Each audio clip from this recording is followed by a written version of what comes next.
I'm standing here in the middle of Jinglemoney. This is a property where I grew up, and as we were growing up in the 60s and 70s, it was very wet years, and these areas were boggy meadows, and the evidence that it's a boggy meadow is obviously the pin rush and the tussocks that were on big mounds. And if we look into the soil, we'll see that deep black soil coming from this weathered granite.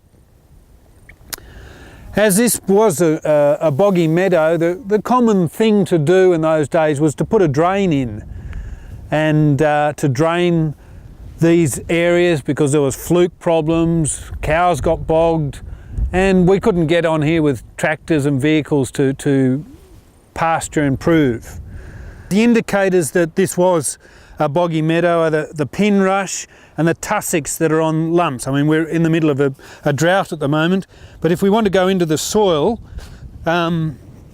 it's that beautiful black soil deeper down. That there is evidence that this was a boggy meadow and was building up rather than eroding. If we look in that profile, the top bit there's got a little bit lighter coloured soil, so it's had a bit of sheet erosion come down over it. But most of that soil's that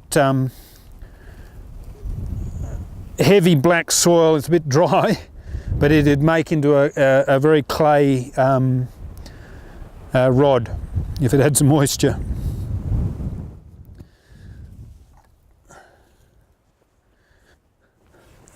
Now what can happen in these boggy meadows is you can get a nick point starting up, and there's a small one just over here. So I'm standing here in a nick point that's eroding up into that boggy meadow.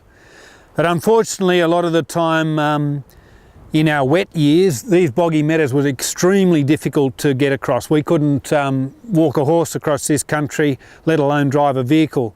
So it was common practice to put a drain in, and if we swing the camera around, I'll show you where my father put a drain in the 1950s, and it's drained the landscape very well.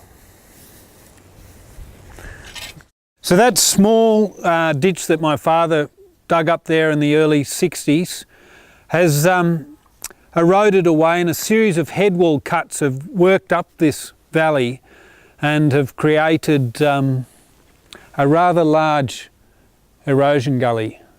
And as we go down further, you'll see it's up to 20 metres deep. The traditional way of fixing these problems was to put a concrete flume at the head wall cut, and at the bottom of that flume there's a dish to hold the sediment, and all we were really doing was stopping that head wall cut going up, but we were still letting all the water from the landscape drain into that erosion gully. If we look behind us, you can see what's happening. So if you imagine this landscape used to be full of water right to the top. A boggy meadow had hydrated this whole landscape. Now with this incision through the landscape, all the water that hits the top is running down through the profile and draining out the bottom. That's taking all the nutrients right out of the system. Instead of the soil building up, it's eroding and degrading. This erosion gully has developed in my lifetime. When I was a young boy, I used to be able to jump across the top between the two sides of this drain, and now it's washed out to this, and it's getting close to stabilising. We've planted some poplars in here that are stabilising that bank anyway, but still effectively the bottom's vulnerable to washing out. The question we need to ask ourselves are, what other techniques could we use apart from throwing large amounts of concrete in the head wall? And that's where Peter Andrews comes in. He would be suggesting that we put structures back in here and start holding sediment and building it up rather than allowing it to continue to erode down. sitting here in the landscape. We're probably 200 metres above the Shoalhaven River, and there's a mountain range behind us, the Gourock Range. All this here is sediments that have built up over tens of thousands of years, and you can see that at various times there's been large amounts of deposition with big rocks in it. There's clays have built up. There's not much soil in it all, so it was probably in a ice age or period like that that most of this material was dropped here. And it's not till you get right up the top that you can see there's a black layer. And that's the black layer there.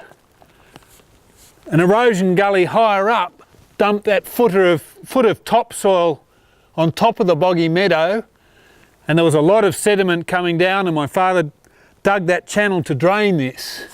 And you can now go down through the layers and see that at various times there was huge amounts of deposition on this slope running down to the Shoalhaven River.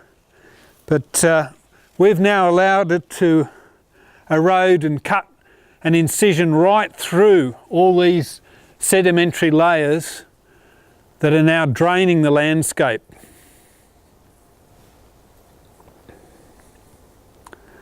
So if you think of it, any water that lands on top of this landscape now is just going to run down till eventually it hits the lowest point in this erosion gully and heads down, taking with it more silt to the bottom of the Shoalhaven River.